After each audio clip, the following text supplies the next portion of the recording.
신대랩 논문 통계 분석 연구원입니다. 제31강 SPSS 다별량 공분산 분석에 대해서 알아보겠습니다. 이번 강의에서는 다별량 공분산 분석의 이론적 기초를 중심으로 살펴보겠습니다.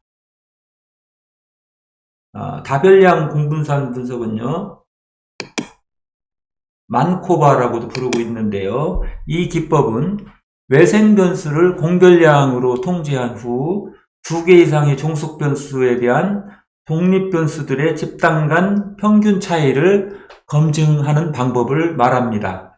여기에서 다별량이라는 말은 무슨 뜻이냐면 종속 변수가 2개 이상이 있어야 된다. 종속 변수가 2개 이상이 포함되어야 한다. 그리고 이 종속 변수는 연속형 변수일 때 가능합니다. 그리고 공짜가 들어갔잖아요. 그래서 공별량도 1개 이상이 포함되었을 때 이 분석 기법을 적용할 수가 있겠습니다. 공별량이 여러 개가 있을 때는 우리가 선별적으로 또 투입을 해야 될 텐데요. 이때 중요한 기준이 공별량들 간의 상관관계가 0.5 이상을 넘으면 이제 다중공존성 문제가 있는 것으로 판단할 수 있고요. 이때는 이제 다중공존성의 문제를 일으킬 수 있는 공별량은 제거시키고요.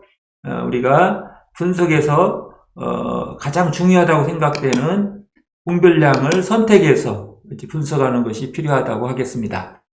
공별량은 기본적으로 독립변수와는 상관이 없어야 됩니다. 즉 상관관계 분석했을 때 매우 공별량과 독립변수 간의 관계는 낮아야 되고 종속변수와는 이제 상관이 있어야 된다. 그 이야기는 이제 상관이 적어도 예를 들어서 0.3 이상 정도는 되는 것이 좋을 수 있다. 이렇게 생각하시면 좋겠습니다. 맨코바라고 이제 다별량 공분산 분석을 약어로 쓰고 있는데요. 맨코바는 이제 독립변수 외의 통제변수 혹은 잡음인자 이런 변수들이 있는 이게 바로 이제 외생 변수가 되겠습니다. 이 외생 변수들이 종속 변수에 미치는 영향을 통제함으로써 독립 변수 자체의 종속 변수에 대한 순수한 영향을 측정하는데 분석하는데 목적이 있다고 하겠습니다. 다시 말해서 맨코바도 우리가 공별량을 통제한 후에 집단 간의 평균 비교를 하는데 사용할 수가 있겠습니다.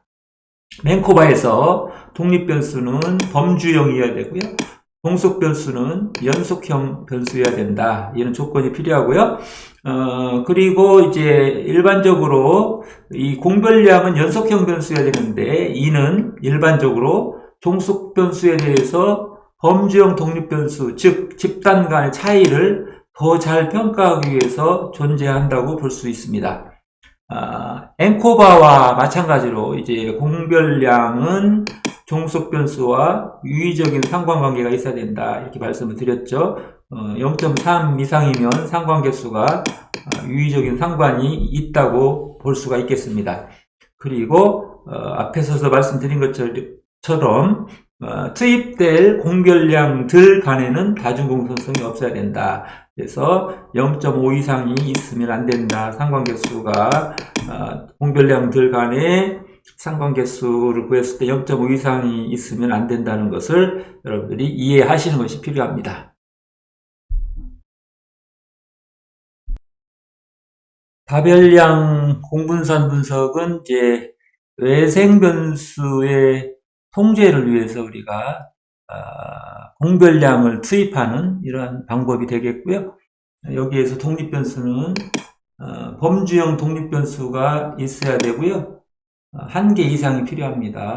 그리고 공별량이 또 투입이 돼야 됩니다. 1개 이상 연속형 변수가 투입될 수 있으면 우리가 조건이 맞고요.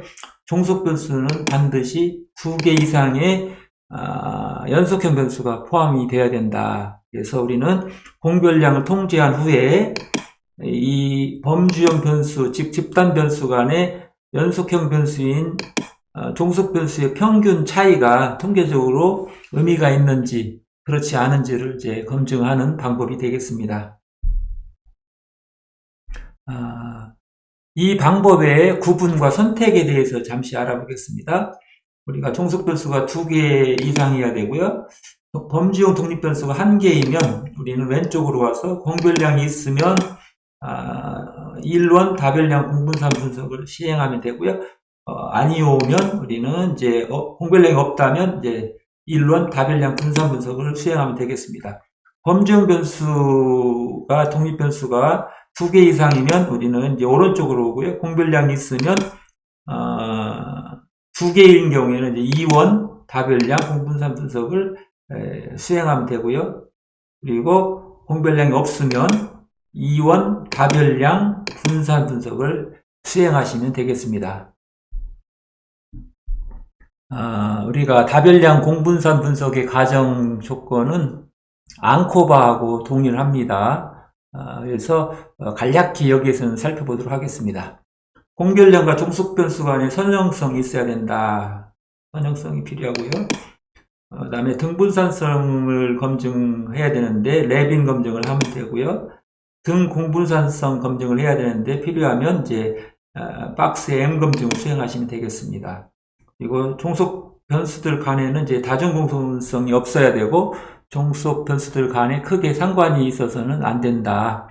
그리고 이제 보통 이제 상관계수가 0.9 이상이면 다중공통성이 있는 것으로 보고 해당되는 다중공통성 문제를 일으킬 수 있는 종속 변수는 제거하고 분석을 해야 되고요. 물론 항상 종속 변수의 숫자는 2개 이상이어야 된다. 연속형 2개 이상이 포함되어야 되겠습니다.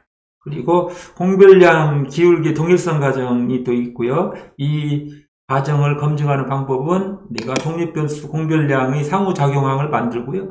이 항의 통계 분석 결과 P값이 0.05보다 크면 우리가 비유의적으로 이렇게 판단할 수 있고요. 이러면은 뭐냐? 우리가 집단 간의 공분산과 종속변수 간의 기울기, 이 공별량 기울기가 동일하다. 그래서 이 기울기의 공별량의 기울기 동일성 검증이 만족된 것으로 보고 우리가 다별량 공분산 분석을 시행할 수가 있겠습니다. 마지막으로 다별량 공분산 분석의 절차에 대해서 이렇게 제시를 했는데요. 기본적으로는 공분산 분석과 이제 동일하다고 보시면 되겠습니다. 먼저는 기본 가정에 대한 것이 있고요. 기본 가정이 이제 예를 들면 데이터의 정규성이나 등분산성, 등 공분산성 이런 가정들을 이제 우리가 만족시키는 게 필요하고요. 그 다음에 집단 간 공별량에 대해서 차이 검증을 이제 할 수 있어요. 그래서 예컨대 이제 공별량이 통계적 그 종속변수 즉 집단 간의 공별량의 평균이 우리가 차이가 있다. 즉 통계적인 유의성이 있다. P-밸류가 0.05 이상이면은 우리가 이제 여기 있는 다별량 공분산 분석을 수행할 수가 있고요. 그 다음에 이제 공별량 여기서는 사전 점수는 아니에요. 이건 아니고 공별량과 종속변수 간의 이제 상관 분석을 통해서 우리가 공별량과 종속변수 상관계수가 0.3 이상, 0.3 이상이면은 우리가 이제 다별량 공분산 분석을 수행할 수가 있겠고요. 그 다음에 모든 집단에서 공별량의 기울기 검증이 이제 있어야 된다. 그래서 이 과정은 반드시 필요한 겁니다. 그리고 마지막으로 이제 이런 조건들이 맞았으면 우리는 이제 망코바 즉 다별량 공분산 분석을 수행할 수가 있게 되는 것이고요.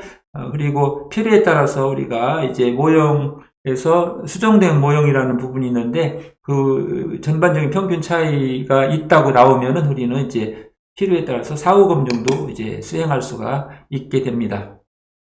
이상으로 제31강 SPSS 다별량 공분산 분석에 대해서 알아보았습니다.